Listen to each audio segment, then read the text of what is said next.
Here are two books about two very different and two very surreal journeys through hell.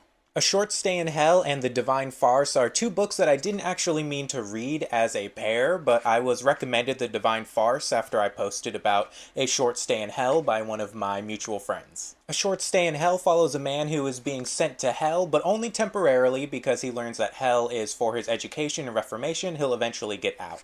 But his hell and the task he's given to escape is he's sent to a library that has every book that's ever been written and every book that could possibly be written, and he needs to find the book that has his entire life story in it. And we follow him for thousands and millions of years as he wanders this seemingly limitless library looking for the one book that can get him out. In The Divine Farce, we kind of have to assume that they're in hell or at least some kind of afterlife. It opens up with our protagonist and two other characters basically squeezed into a small cement cylinder. And they're squeezed in so tight that they can't even sit down. They're constantly in contact with each other. In the ceiling, there's like this pear nectar that comes down that they have to lick off the walls to get sustenance, and they're actually standing on a grate for waste to basically continue that cycle top to bottom. And in this story, we follow our characters going from confusion to acceptance to rage, and then eventually they become dependent on each other, and it's kind of this beautiful story of finding the joy and even things that are horrific. What I like about reading these books as a pair is they kind of have an inverse journey of the characters through hell.